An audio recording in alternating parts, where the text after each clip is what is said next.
when I look at the back end of the season, right? You and I have spent many days on the coach driving in the stadiums and never seen anything like what we witnessed at Everton, down Goodison Road, at Goodison Park, the traveling support as well. Like we never ever, as much as I played and loved that fan base, we never witnessed that. And the fans played such a massive role. It must have been obvious to you and the lads that something's changed. Because I sense you harnessed this energy from the fans, this emotion from the fans. Tim, honestly, like even you speaking there about the fans, makes the hair on the back of my neck still stand up.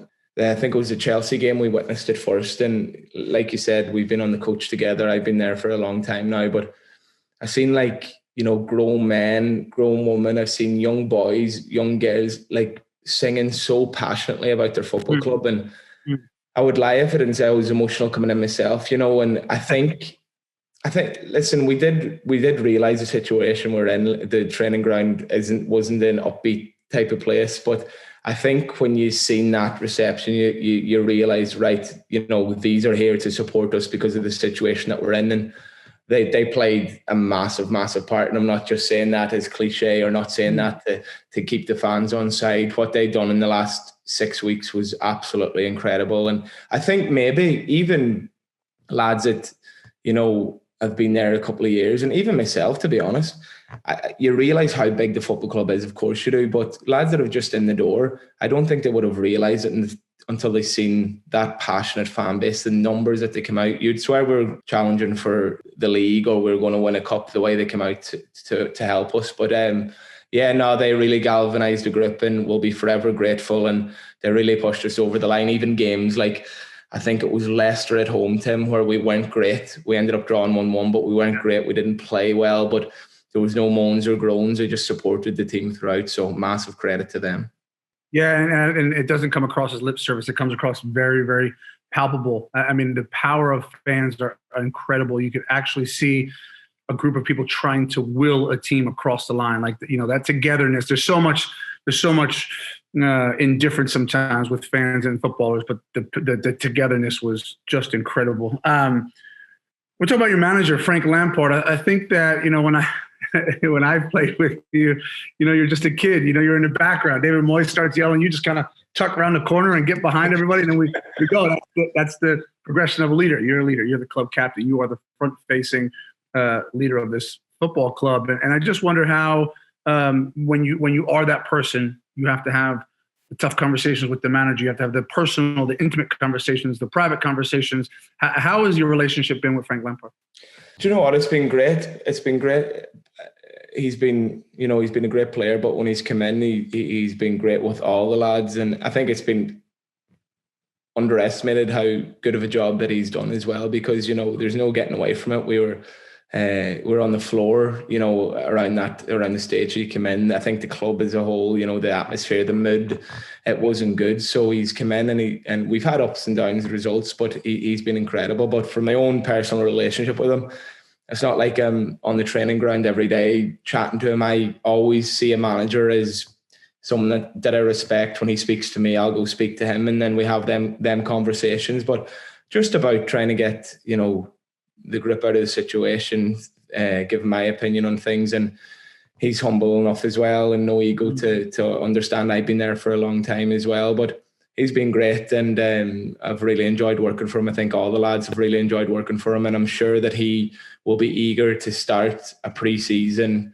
He can come in and be his own man from the beginning, because it's always difficult coming in mid-season. You've got players maybe that aren't playing. You've got players that aren't fully signed at the club. They're on loan, and it's very, very difficult, like for a manager coming in mid-season. But I think he'll look forward to kind of owning it now, and I think Everton fans should be really excited. And on that as well, I don't think Everton fans have took to a manager as well as they have Frank Lampard in my time at the club anyway. That's really good to hear, because I think it comes across on television. But again, you talk about a manager, we all saw it. He inherited a team, as you mentioned, is low. So it's not, this whole concept of a manager comes in and puts his ideas across. Well, there's so much more work to be done when you come into a football club that's that low at that moment. And yeah, massive credit to him. It really shows through. Not to upset you, but I know preseason is on the horizon. You deserve a long break, and it's been. I mean, 2009 was our first time traveling over to the States together. You've been back and forth a bunch of times. I'm curious, have you noticed a difference in the fans and in terms of their education, their passion, the American fans, particularly when it revolves around Everton? Oh yeah, without a shadow of a doubt. I've seen the fan base grow massively, and it was actually such a shame that the Florida Cup that we're in, that we were kind of in COVID times, but you could see the support, you could see them singing the Everton songs. The support for the team was there, and it was a shame we didn't get to kind of get over and mix with them a little bit more, because I was a young kid in 2009, but I remember you lads all going out to like supporter clubs and having a chat with them there, and I'm sure hopefully that's something that we can do this time around. But there's definitely a massive American support. And I think, to be fair, Tim, a lot of that's down to yourself as well. And when Landon came in that time as well, and they really took to the football club. But I've seen stuff on Instagram and things like that, the supporters clubs over there while we're playing games and that, and the genuine love and passion they have for the club as well. So it has improved massively. I know you know this, but there's so many Irish supporters, people living over on the East Coast of America. Do you enjoy seeing your fellow countrymen when you go over? Because obviously they're going to stop you in the street and they'll be at the stadiums as well. Yeah, I do, Tim. Yeah, I always love meeting Irish people when I'm away, whether that be on holidays or over American pre-season, whatever. We'll always find a way to have a conversation about Ireland or where we're from. And again, there are massive proud connections to being from Ireland and settling in America. But I love meeting the fans. I love meeting the Everton fans, and it's great to see how much the support has grown over there. Yeah, no one travels like the Irish. It's crazy. No.